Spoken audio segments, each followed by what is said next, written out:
जो हल्ला बजा रहा था कि हम आदिवासी हैं, हम आदिवासी हैं, सब जब ग्रहण आदिवासी हैं, ये कागज वो कागज दिखा रहा था। हम लोगों ने जब से कागज दिखाया है, अपने बौद्धिकता का हथियार निकाला है, ये सारे लोग भाग खड़े हुए हैं।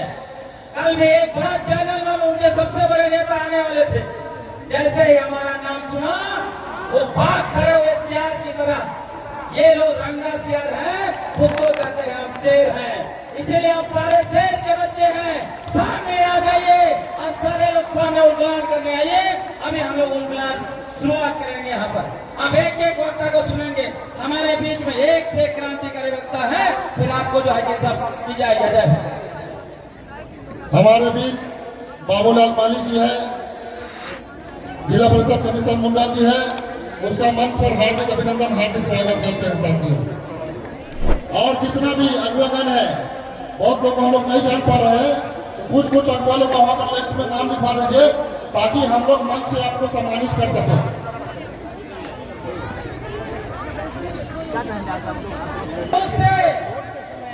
आर्यों को अपने इलाके में घुसने नहीं दिया, हमारा पुरखा मुगल को घुसने नहीं दिया, हमारा पुरखा तीर और धनुष से अंग्रेजों को नाक और चने चबा दिया। हमारे बौद्धिक जमात आपको बताएगा, हमारा दुश्मन को बताएगा, हमने कागज कलम उठा लिया है, अब तुम कहीं नहीं बचोगे। हमारे शेर जैसा राकेश बड़ाई की को मैं आमंत्रित करता हूँ मंच पर, वो अपने बातों को रखेंगे और वो जो है कि बौद्धिकता के तीर चलाएंगे दुश्मनों को। हमारी संस्कृति आया था, ये संविधान आया था, या सुप्रीम कोर्ट के हाई कोर्ट के सर के गवर्नमेंट पहले आया था, ये हमें पहले बताइए। तो मैं यही कहना चाहूँगा, एक बार दोनों हाथ उठा के बोलिएगा, जोहार जोहार झारखंड, जय आदिवासी, एक तीर एक कमान, एक तीर एक कमान। ये लोग क्या कहते हैं कि हम लोग आदिवासी हैं। इन लोगों से सवाल पूछिए, आदिवासी कौन है? क्या पूछिए, सवाल पूछिए कि आदिवासी कौन है? आदिवासी वो है जो ना आस्तिक है, जो ना नास्तिक है। आदिवासी तो वो है जो वास्तविक है। कौन है आदिवासी? वास्तविक है। ये लोग ये क्या कहते हैं? ये बार बार आपसे एक सवाल पूछते हैं। क्या पूछते हैं कि हमारी मांगे तो सरकार से है, फिर तुम आदिवासी विरोध क्यों कर रहे हो? यही सवाल बार बार पूछा जाता है। तो आप जवाब क्या दीजिएगा? सुनिए, हम विरोध क्यों कर रहे हैं? मैं उदाहरण के सहित आप लोगों को समझाता हूँ। देखिए, एक गार्जियन है, उन्होंने प्रॉपर्टी कमाया, घर बनाया, और इन दोनों भाई में बंटवारा कर दिया। एक घर इनके हिस्से में और एक घर इनके हिस्से में। अब ये जो कुर्मी है, ये क्या कह रहा है? ये कह रहा है, पिताजी मुझे इसके घर में रहना है। क्या ये विरोध करेगा कि नहीं करेगा? करेगा कि नहीं करेगा? तो हम आदिवासी विरोध करेंगे कि नहीं? करेंगे कि नहीं विरोध? कुर्मी को आप लोग आदिवासी बनने दीजिएगा? नहीं बनने देंगे। सूची में शामिल होने दीजिएगा? नहीं होने देंगे। फिर ये लोग क्या कहते हैं? ये लोग कहते हैं कि भोक्ता आएगा, क्योंकि बहुत कोई आया। तब आप लोगों ने विरोध क्यों नहीं किया?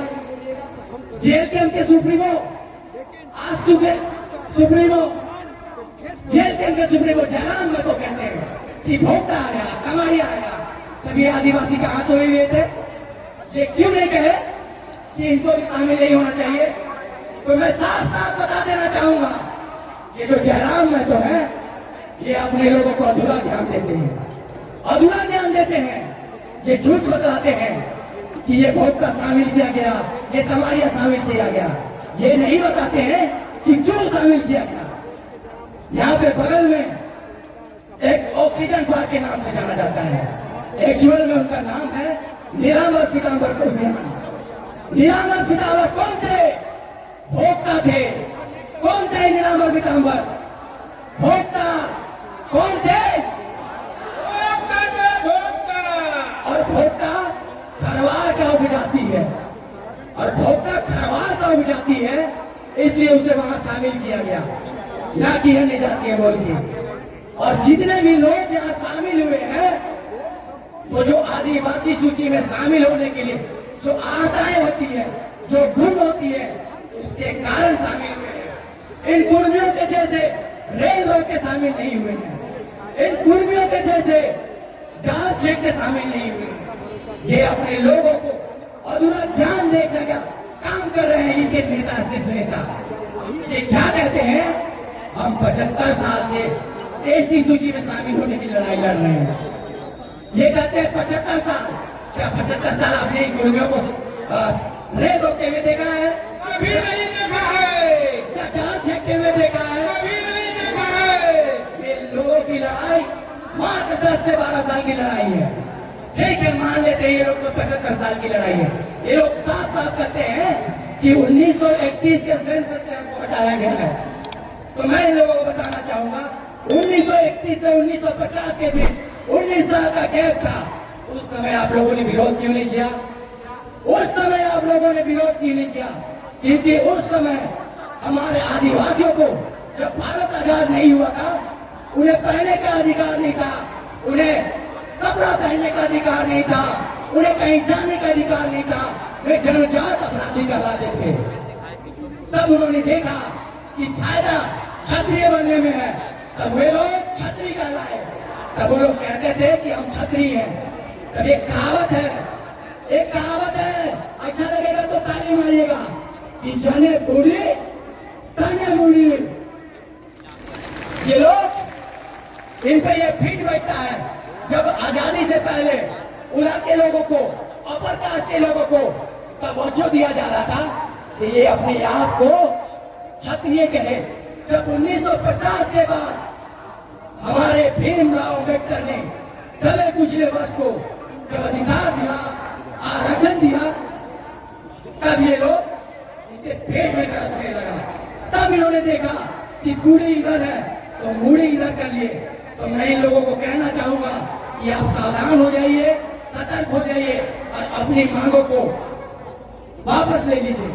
और एक बात इन लोगों को मैं कहूंगा कि इन लोगों के नेता इन लोगों को जो बरगला रहे हैं, तो मैं कहना चाहूंगा कुर्मी भाइयों से कि जब मति भ्रष्ट हो जाए तब कुछ समझ में न आई, कि जब मति भ्रष्ट हो जाए तब कुछ समझ में न आई। कुर्मी भाई हाथ जोड़ के कहता हूँ, तुम ओबीसी हो मेरे भाई, तुम ओबीसी हो मेरे भाई। धन्यवाद। जोहार। भाई राकेश भाई की तो बहुत